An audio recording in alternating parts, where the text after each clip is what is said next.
গত বৃহস্পতিবারের সন্ধ্যায় গুলশান কলোনিতে সশস্ত্র দুষ্কৃতীদের তাণ্ডব। এলাকা দখলকে কেন্দ্র করে গোষ্ঠী সংঘর্ষ গড়ায় মাঝরাতে।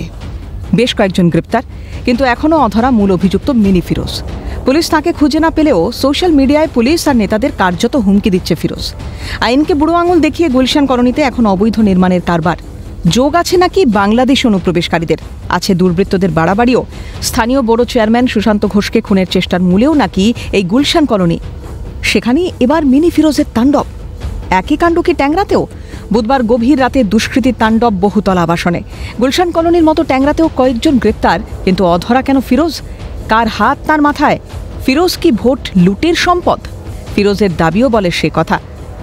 তাই কি মিনি হয়েও এত দাপট ফিরোজদের? অসহায় কি পুলিশ?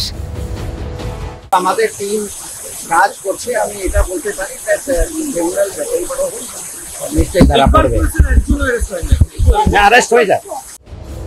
যদি ধরা পড়ে ফিরোজরা, তাতেও কি মিলবে স্বস্তি? শিক্ষককে সর্বসমক্ষে পিটিয়েও যেখানে জামিন পাওয়া যায় 12 ঘন্টায়, আশঙ্কায় দিন যাপন করতে হয় আক্রান্তকেই, সেখানে কি মূল্য আছে পুলিশি আশ্বাসে? যদি টিকে থাকে দুর্বৃত্তদের দাপটের উৎস, দুর্বৃত্তদের জন্য যদি থাকে রক্ষা কবচ, তাহলে দাপট বাড়বেই ফিরোজদের। আতঙ্কের প্রহর গুনতে হবে আমজনতাকেই। ক্যালকাটা নিউজ।